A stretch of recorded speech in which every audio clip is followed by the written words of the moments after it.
Gentlemen, thank you so much for joining us and giving us time. We wanted to give you guys an opportunity and a platform to talk about who you are, what you're doing, and how we can help the conversation, help make change. So, Calvin, if we can, I'd like to start with you. You've got a really compelling story. Can you just give our listeners a little background on who you are, how you got to what you're doing now at Madison College? Wow, is that we'll start, with, growing up and where I came from. I was born in Brooklyn, New York. I was raised in San Diego, California, and I came here to Wisconsin to play football on athletic scholarship. And I really fell in love with Madison and the area and the people in the university.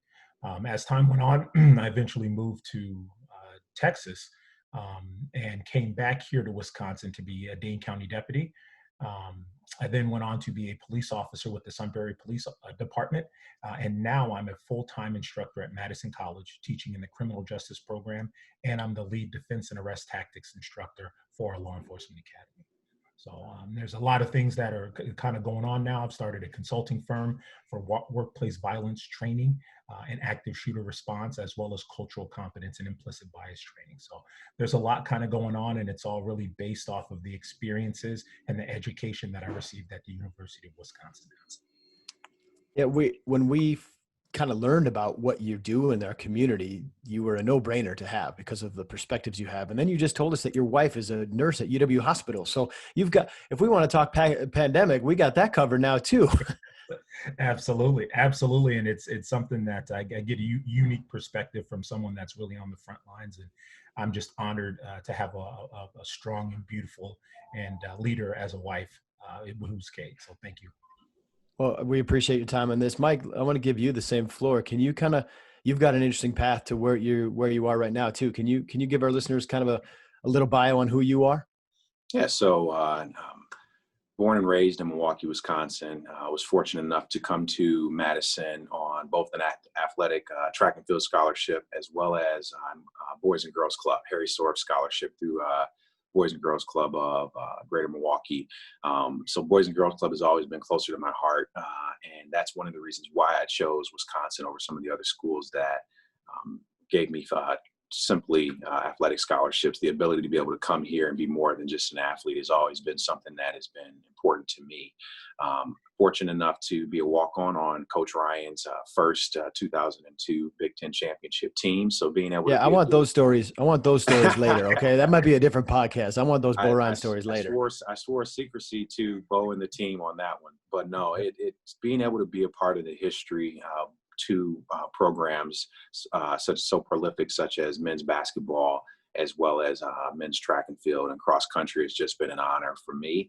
I think everything that I've been able to learn and apply in my professional career can be attributed to what I've learned from being able to be a part of those programs and be under the tutelage of a Coach Nutty Comb and a Coach Ryan. Without that, I don't think I'd have the perspective and the tools necessary to have achieved what I've been able to achieve.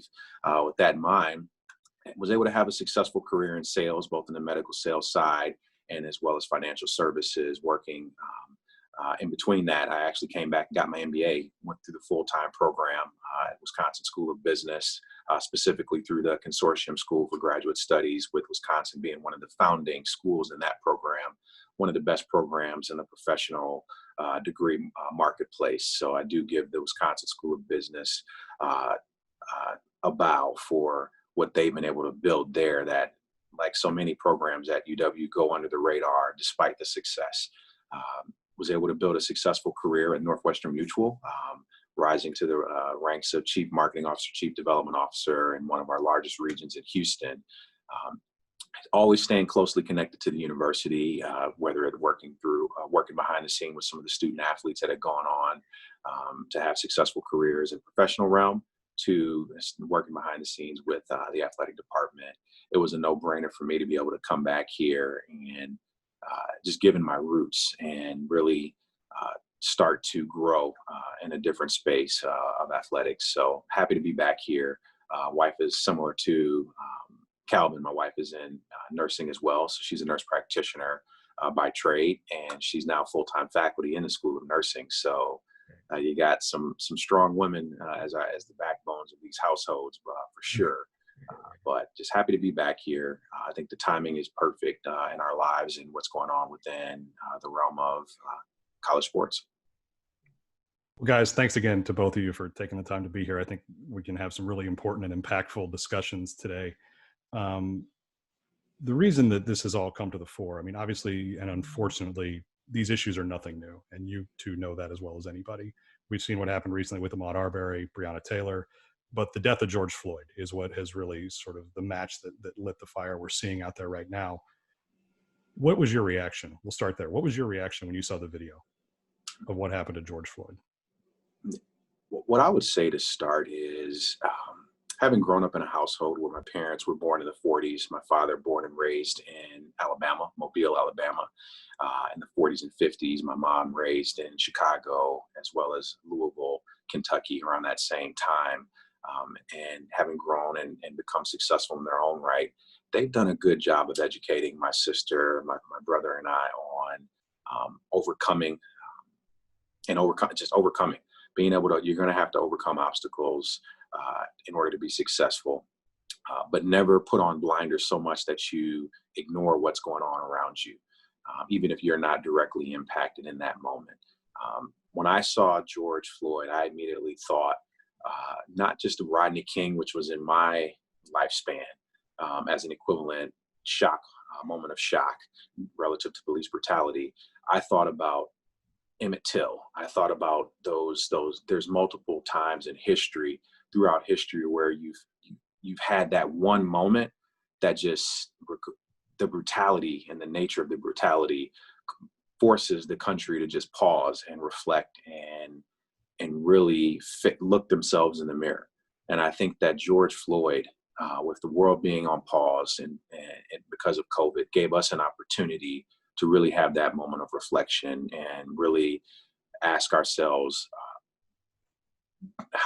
do we need to do better, and how can we do better? And I think that for me, that was the question that really came to mind when I saw the George Floyd murder. Kalvin, what about for you? I mean, you obviously have a really interesting and unique perspective, not only as seeing it happen as a Black man, but seeing it as a law enforcement officer or former law enforcement, someone who's on the front lines of training officers. What was your reaction? Yeah, my background is similar to my father.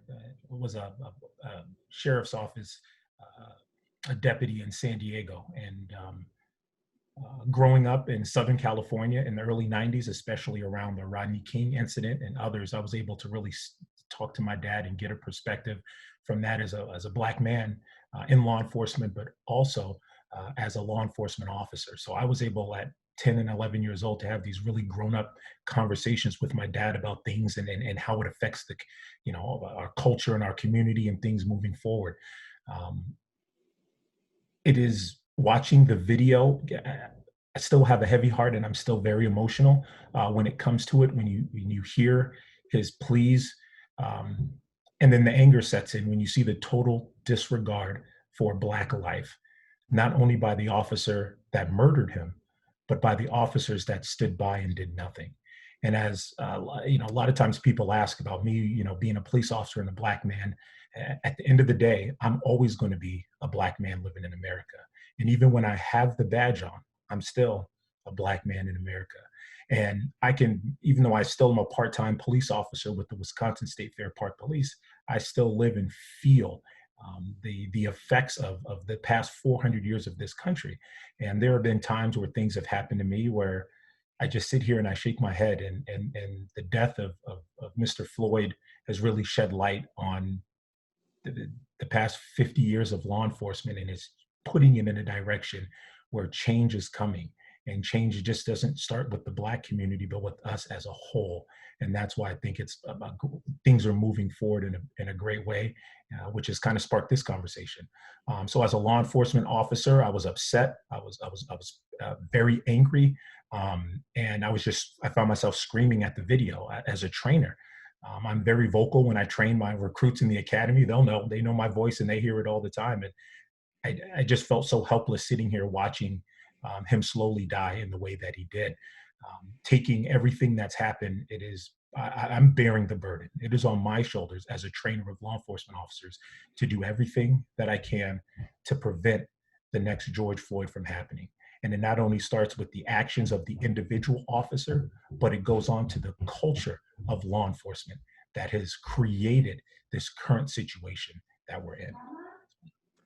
You know, Kalvin, I've often wondered why this one's different. Why we've seen many of these, so why did the George Floyd one spark the reaction worldwide? We're seeing demonstrations around the country that aren't even in the United States, and I don't know the answer. Maybe it's because it's really impossible to see another side of this. That there's no, we've seen this before. Philando Castile, so he had a weapon in his car, but he wasn't. It was like he was licensed to carry it. But maybe you could counter argue that this one, there's no other side of it that I can see, and maybe that's part of the difference. You talked to us yesterday when we did kind of a pre-conversation for this about how you train, and I thought it was really interesting that you talked about pushing students kind of to a real stressful situation. Can you shed light on that and what part of the training that is? Yeah, so in our training program at Madison College and our law enforcement academy, we have we take an approach in regards to different ways to train the officers. It starts with lectures. It goes on to PowerPoint presentations. It goes on to scenario-based discussions.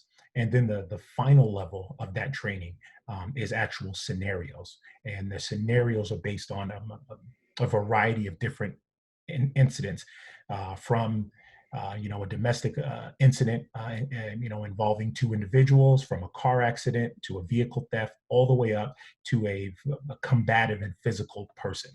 And in the law enforcement academy, we call it the red man suit. And what happens is trained defense and arrest tactics instructors get into a padded suit and they pretend in a scenario to be a combative person.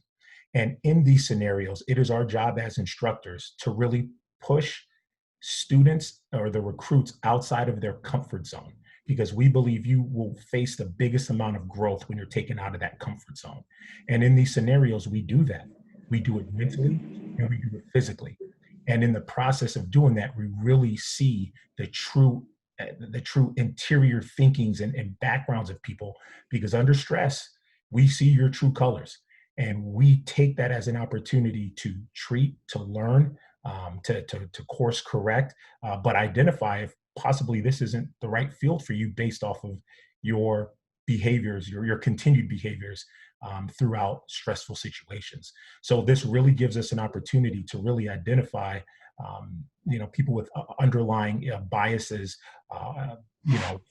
that they have formed over their lives.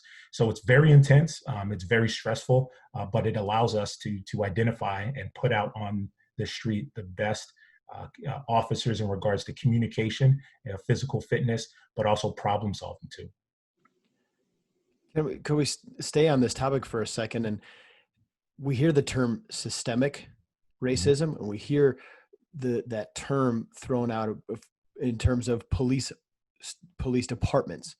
And you mentioned something again yesterday when we were talking about sometimes bias don't reveal themselves in these stress tests and in the academy, but they can be developed within departments. And when they get out of the academy, can you kind of explain what you mean there and maybe what your definition of systemic racism is?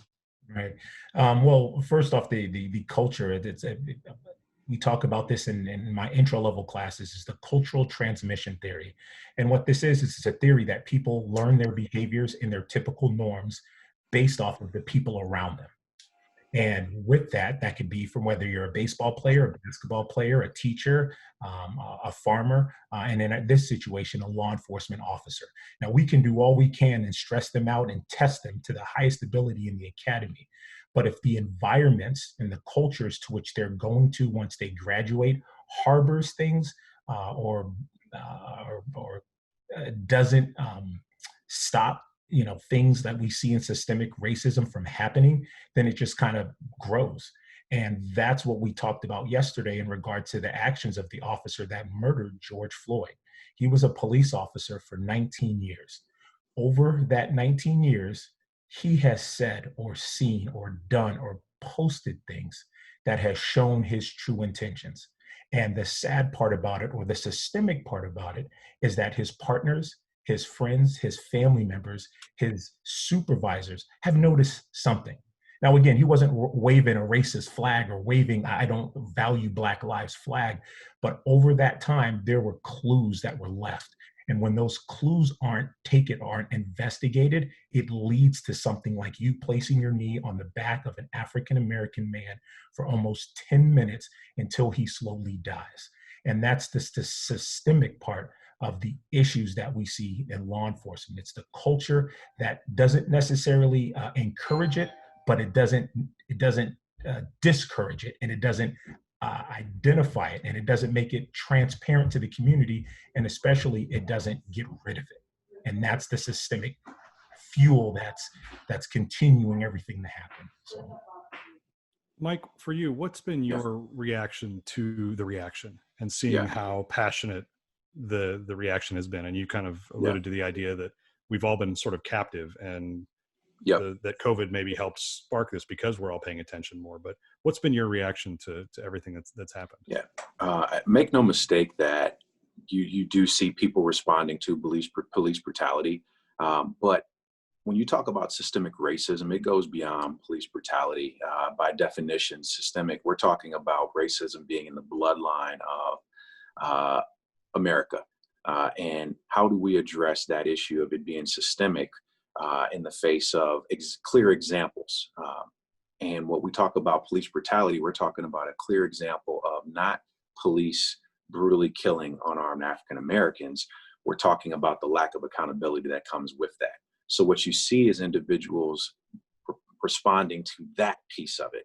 And it's a circle, because there's a lack of accountability, these actions will continue to grow and be covered more and more, and put in front of individuals that feel that and experience that racism on a daily basis for many. So when you talk about systemic, it's not just the police brutality. It's what's in place within the legal system that allows individuals to kill somebody on film and get off.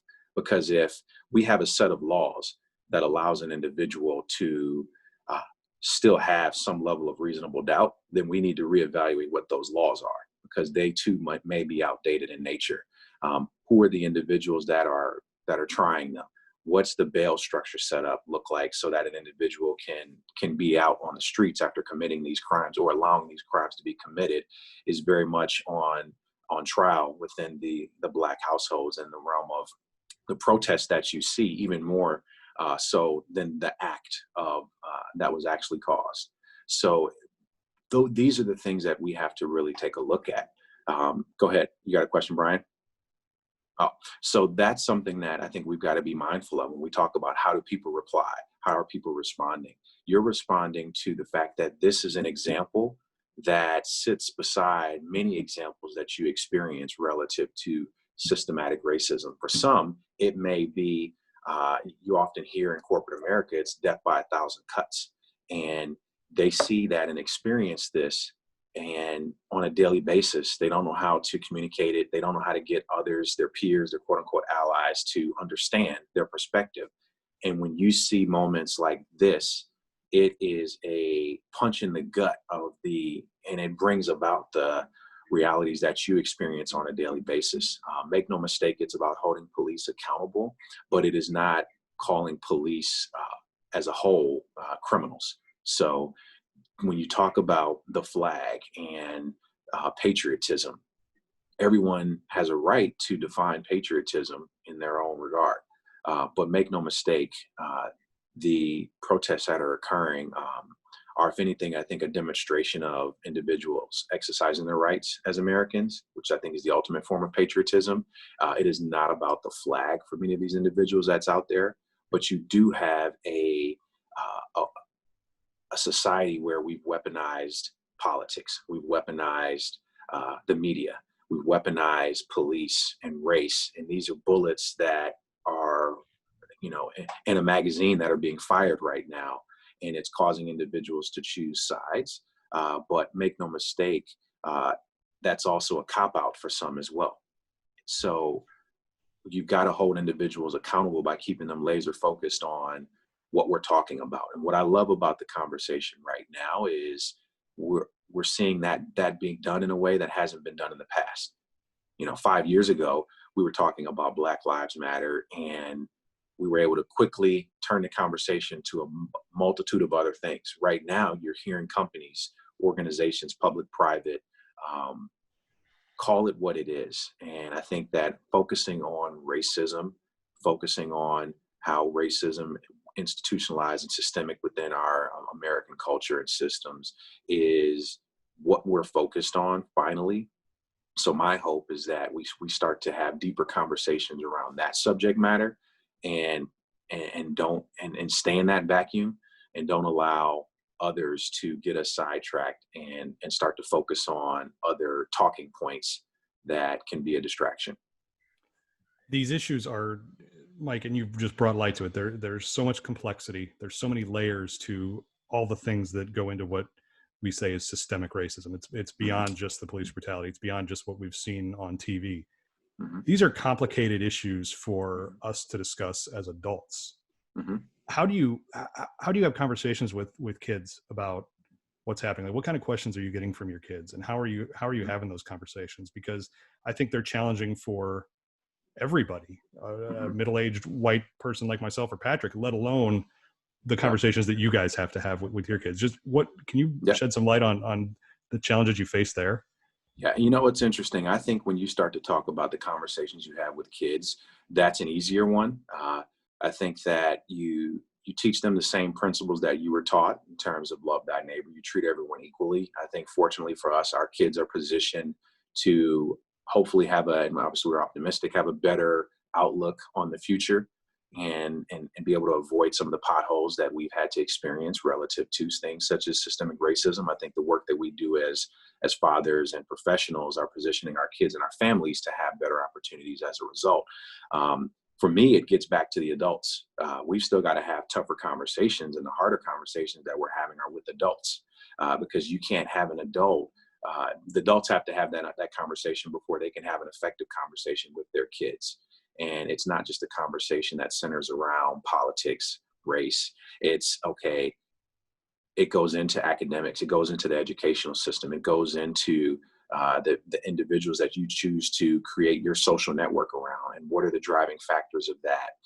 Exposing yourself and your kids to individuals that don't look like them, I think, is a great starting point. And that's going to show your kids a lot more than any conversation around the dinner table will.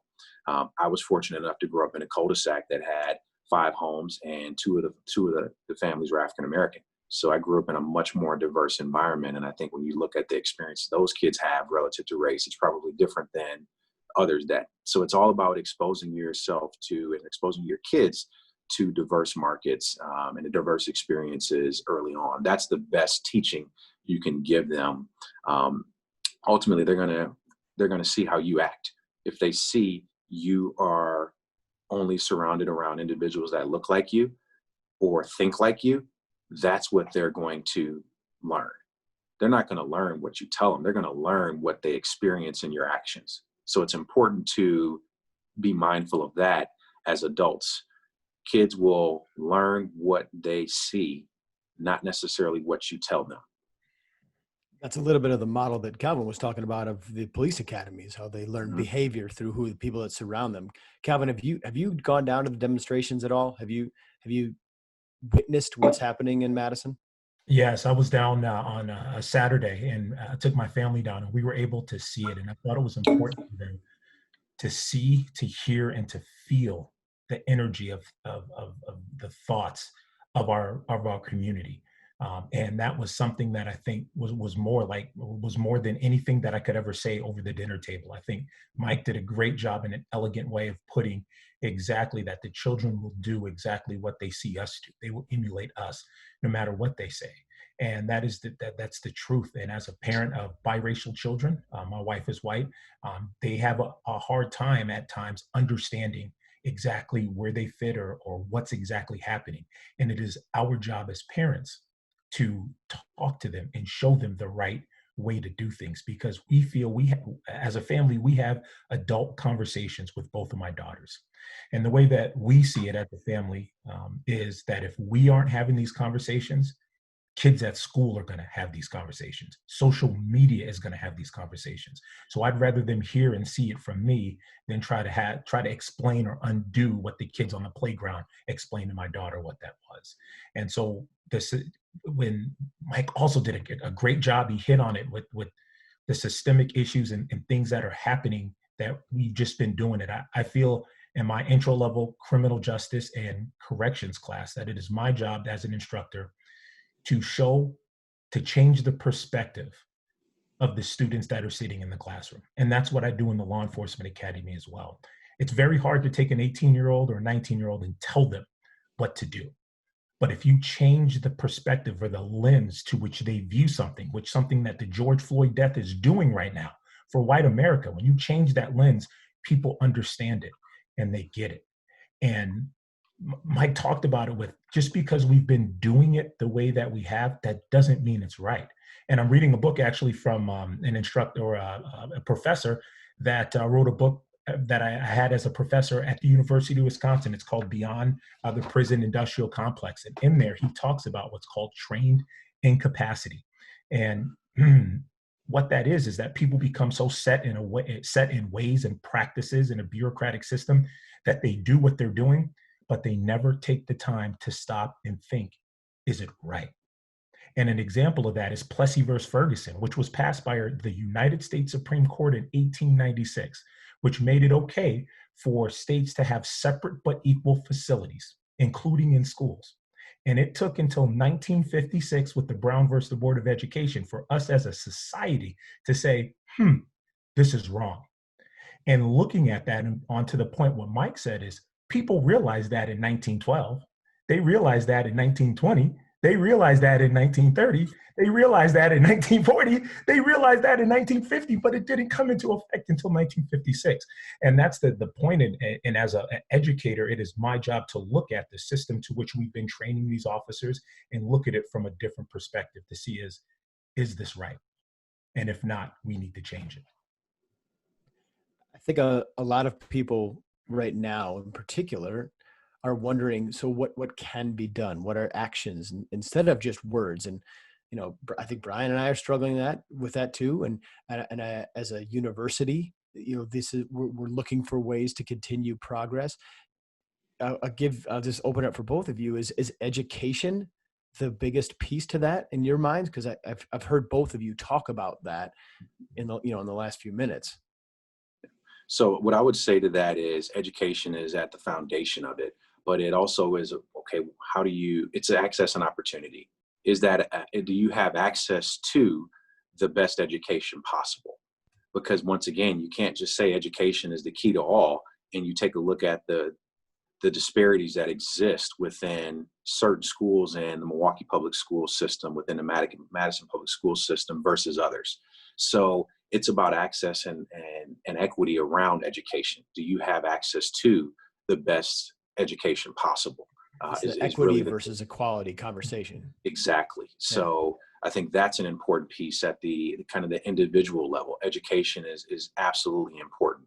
You know, I was in a leadership course in my previous role, and we always talk about integrity and character are best seen in what you do when no one's watching. I think in this day and age, I would say that integrity and character are best seen in what you do when everyone is watching. So when you're in that conversation, you're in that moment where you know individuals are doing something that isn't right, are you willing to stand up and say something that goes against that group? How do we kill groupthink? Whether you're talking about negative police culture, whether you're talking about rape culture, it's about individuals being able to stand up in those moments when they see wrong and call it out. Imagine if one of those cops took that stance in that moment at minute number 1 or minute number 2. Where would we be at if that individual stood up in that moment when everyone was watching and decided to say, no, this is not right, it's not gonna happen, and worried about the repercussions after the fact? So we've got to move to that space in society so that we don't have individuals continuously retreating to their corners of the political spectrum and removing themselves from an opportunity to engage with individuals that may disagree with them. And that's what makes sports so interesting, is you can fill a stadium full of individuals that can ignore certain differences and for 2 hours cheer for something that they have in common. Why is it that we can do that in sports, but we can't? We've degraded as a society to the point where we can't do that in other areas of our life. So that's something that I think is important for me to communicate on this message. As you start to talk about what can we do when we go to the corporate level, I've been amazed at the outpouring of support that we're finding, the shift in mindsets that we're seeing from companies. But what can they do next is what's important. And I think it gets to that same point of equity and opportunity. As you take a look at your companies, do they reflect the marketplace that they aim to serve? Do you have policies in place to ensure that everyone is treated in an equitable fashion? Are you providing incentives to ensure that individuals that that work in your city live in your city, so that those dollars stay in the city, understanding the tax structure and the implications of having all high paid salary individuals living outside of the city? What does that do to the educational system within that city? You start to talk about the worst cities for African Americans in America to live. Make no mistake, there's a reason why the Midwestern cities, which happen to be Democratic, all rank near the top. So you talk about systemic racism. These cities historically are built on economic policies that keep them segregated. You have companies that then come into these cities, and as individuals rise, they're incentivized to move outside of the city. So you see a siphoning of dollars coming out of cities and going into the suburbs. So as a CEO of a company, what can you do to shift the policy of your company to ensure that more of those dollars stay within the city and help rebuild the city that you operate in? I think is, for me, an important message, specifically within the state of Wisconsin, to communicate out, because I think we're seeing the consequences of the opposite that has taken place for decades. Related to the economic piece of this, Kalvin, I want to get your take on when you hear the term defund the police. It's written on Martin Luther King Boulevard in downtown Madison right now. It's stenciled in the street that defund the police. And this is a popular phrase that we're hearing these days. When you hear that as a police officer, what's your reaction to it, and what's your understanding for what that means, or what it should say? And maybe if you disagree with that. Well, it's interesting. Before you have this type of conversation, it's important to define exactly what defunding exactly means. And a lot of times people lump together, just like rioters and protesters, they lump together defunding with dismantling. And those are two completely different things. Now, I believe, from my opinion and my background, that the defunding request is not coming from get rid of the police department as a whole, but take dollars that are being given from the federal government for extensive drug enforcement, for narcotics teams, for equipment, and reallocating those to other areas that fix the problem. In my opinion, when the federal government gives law enforcement agencies money to crack down on drugs, that doesn't do anything to fix the problem. All you're doing is responding or being reactive to the crime. The true source of the issues that are happening in our Black and brown communities is the lack of opportunities educationally, the lack of opportunities financially, the lack of opportunities that create the environments where selling drugs becomes the only way out for an individual.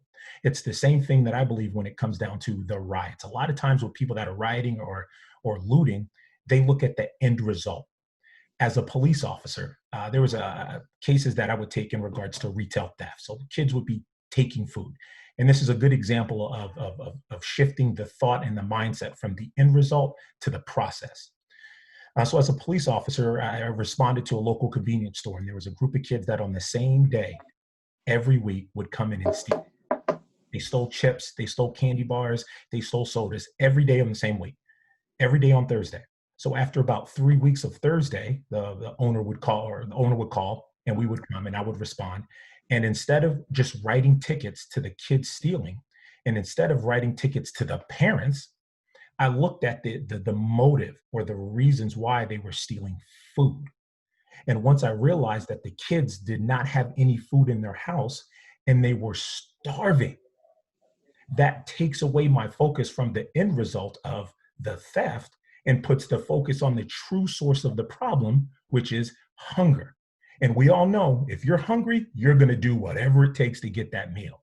And so that's why I think the mindset needs to shift in regards to the end result of the rioting into why are they rioting? What is the cause socially that is making individuals feel that their only way to express how they're feeling is through these actions? So I think that is something that is just very interesting. And I think that's where the mind shift has to happen. And a lot of times, the alternative views in regards to certain, they like to focus on just the end result.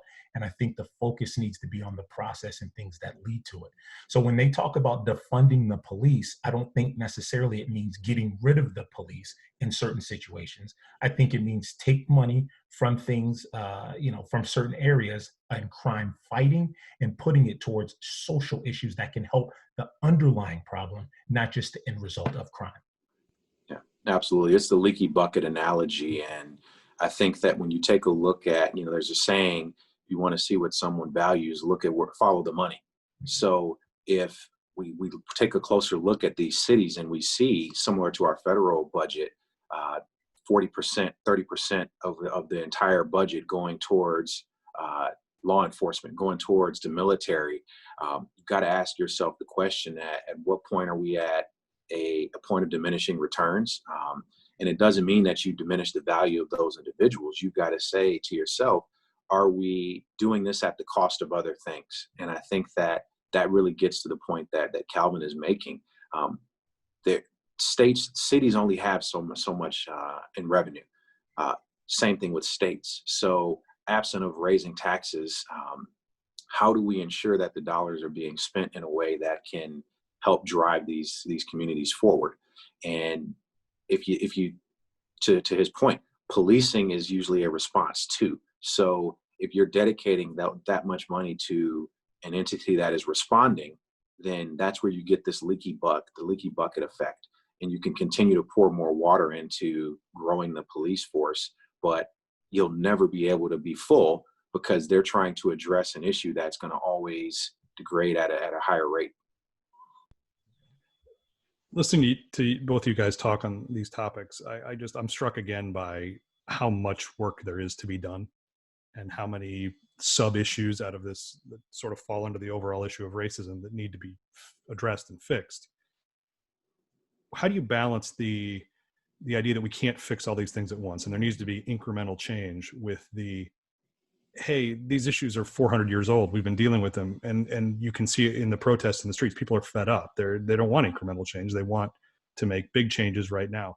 How do we societally balance that? How do we make some tangible steps forward while also making sure that we're not just biting off little things that aren't really going to make a difference down the road? Like, how do we get some momentum out of this and keep going? Well, there is no, what you guys think on that.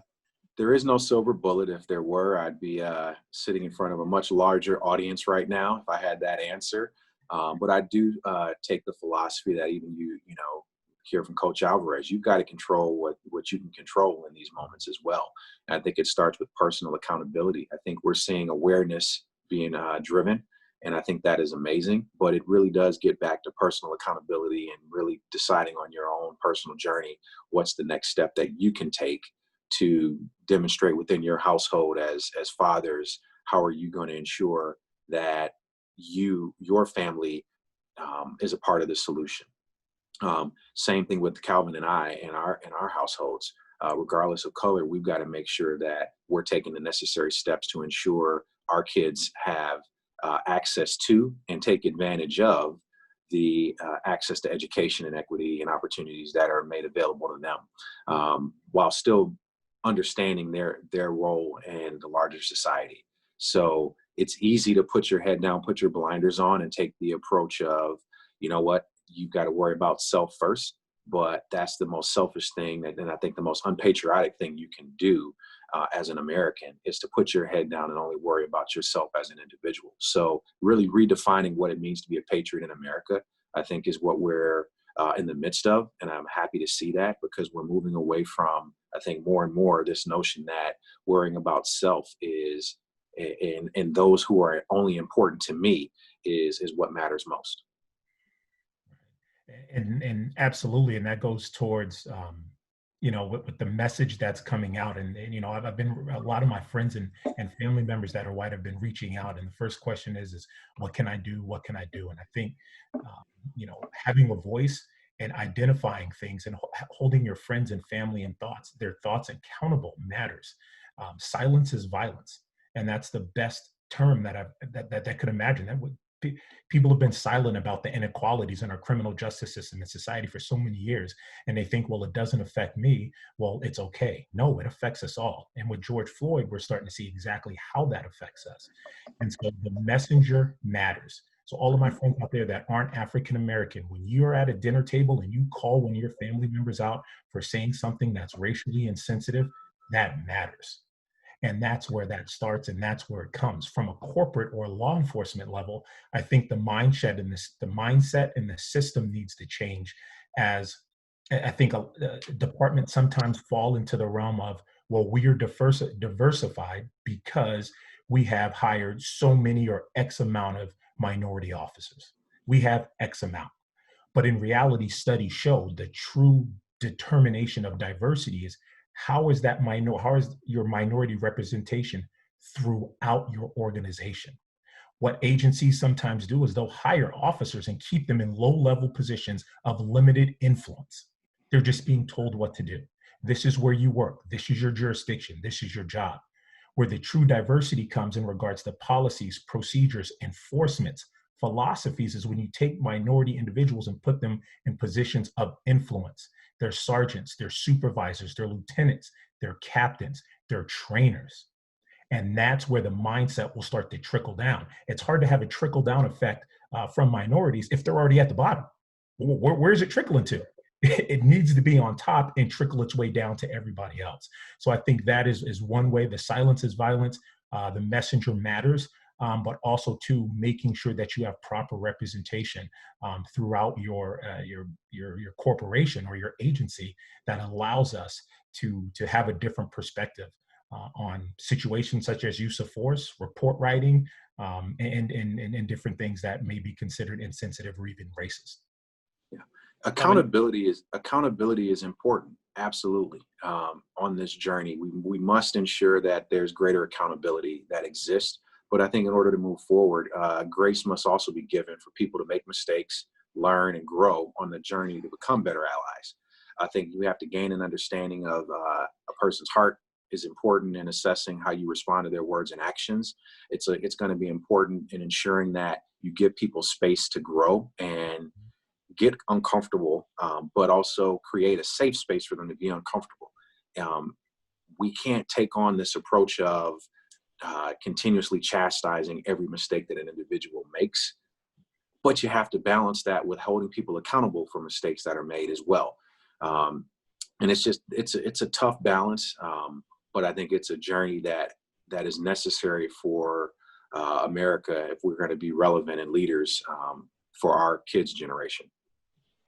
So, Kalvin, you have obviously influence over the law enforcement angle of this thing. The one thing that I think the four of us have in common is some influence and passion and interest in how UW athletics can improve in some of these areas and help be a leader. I mean, I think back to 4 years ago, I was helping Daria Gunbawale write his speech for the Big Ten football media days. And the message of his speech was exactly what Mike just referenced, that we all come together on Saturdays and sit together in the stands.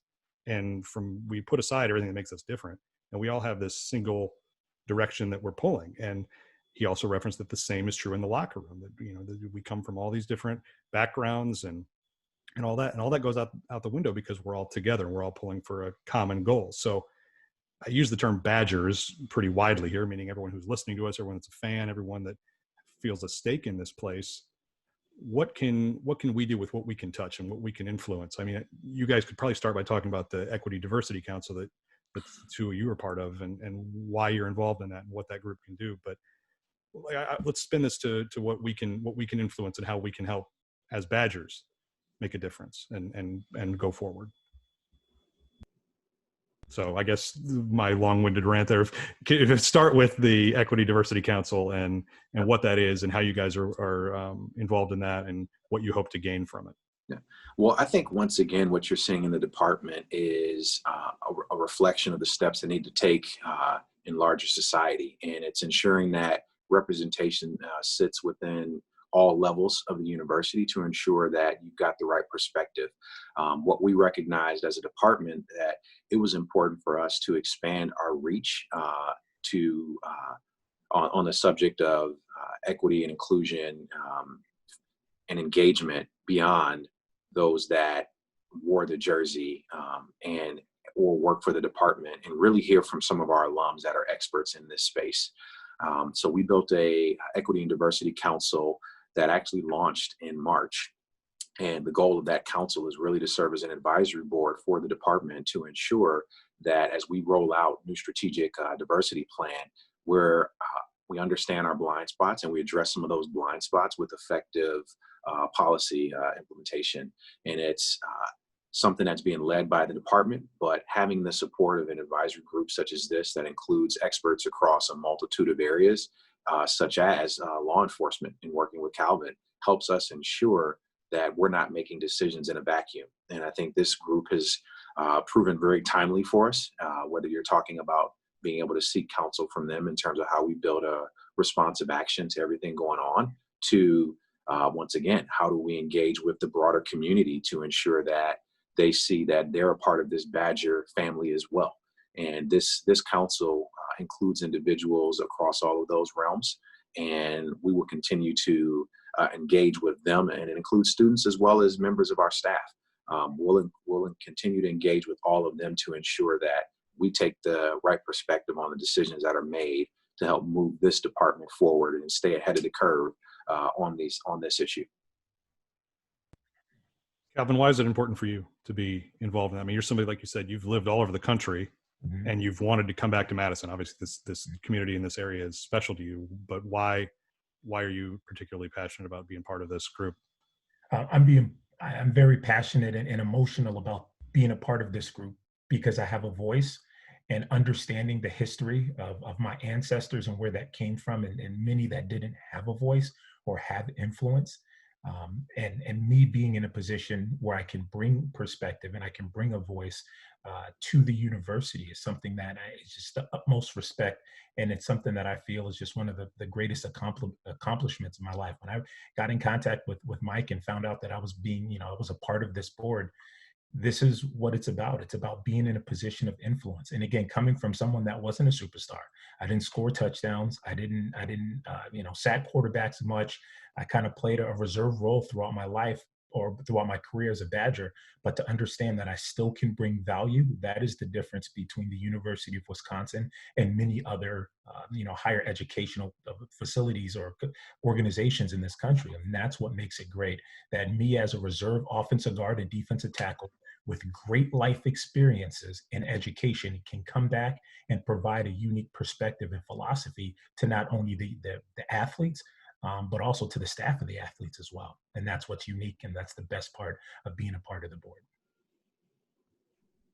Mike, this isn't something new. It's not a new conversation for our country, but it's certainly inflamed, and it's a bigger conversation, but it's not a new conversation for UW athletics.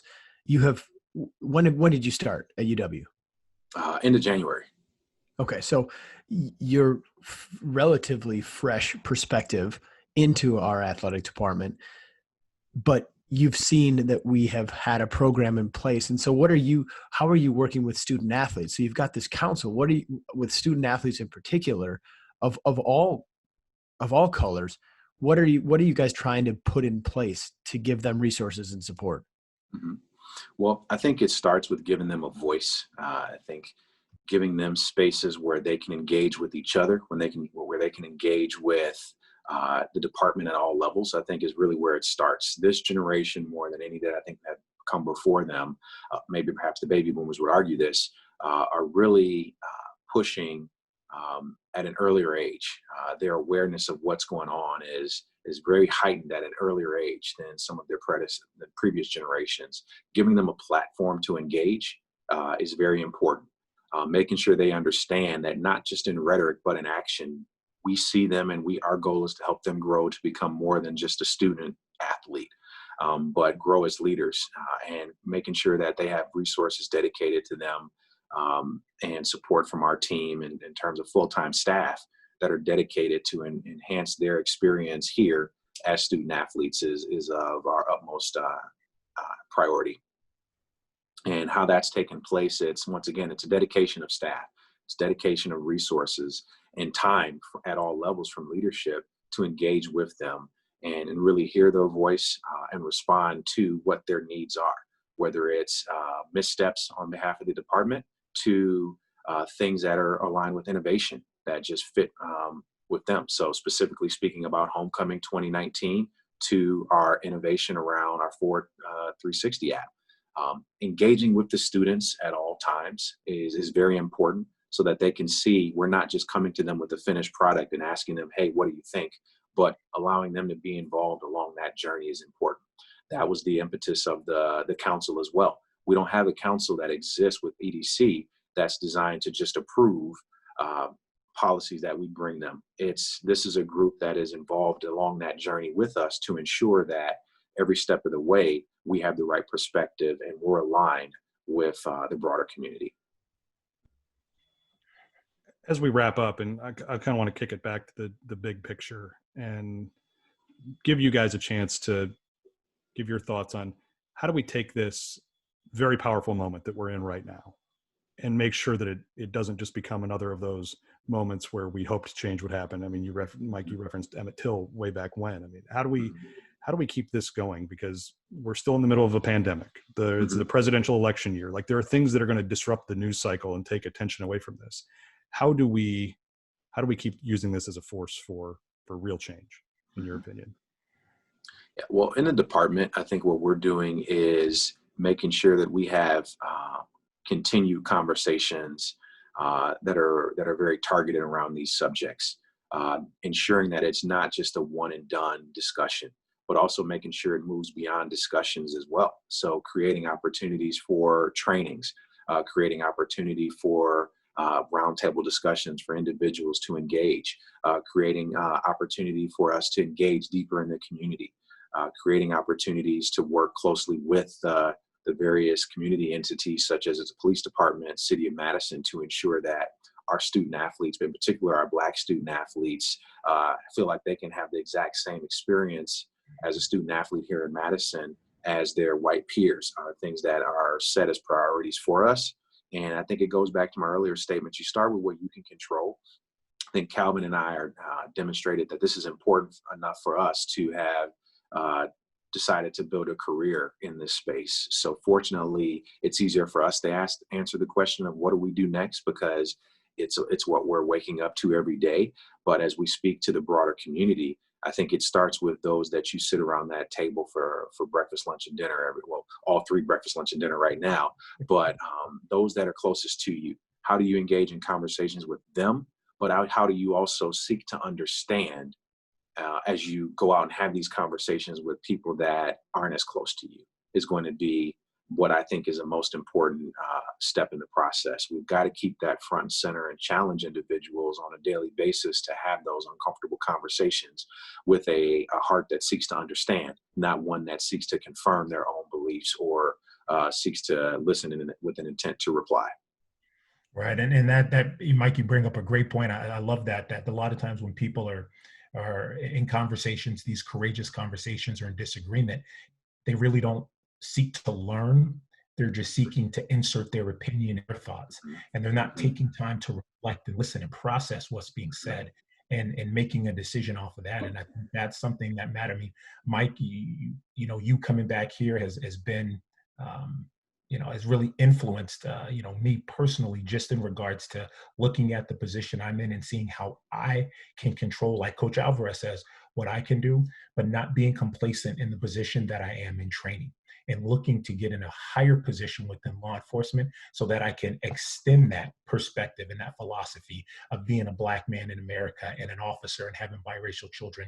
So that trickle down effect doesn't just go from trainer down to recruits, that it goes from captains to lieutenants to sergeants to officers to deputies to correctional officers there. So I think in regards to controlling what I can do, being in a position and not sitting back and being complacent as a trainer is something that I do indeed have been inspired by Mike in order to get in a position of more influence, which I think can really help us all move forward. There are positions in police departments that have never had African-American officers, never. In 2020, in 2011, I was the first African-American officer to ever be hired by the Sun Prairie Police Department. There are also other positions. We've never had an African-American sheriff in the history of Dane County, ever. So these are all of the ways to which, if we are in positions of influence, we can have those courageous conversations with the backing and the understanding and the experience to really help us all move forward as a culture and in a community. It's amazing as I'm sitting here nodding as I'm listening to him, because it's just everything he's saying is what I experienced, but it's what so many people that I know have experienced as well. That moment of being the only one or being the first. And, I was the first African-American at my prior company to hold that chief title position in the field. And that's not something that is a knock on that company, but it's absolutely an opportunity.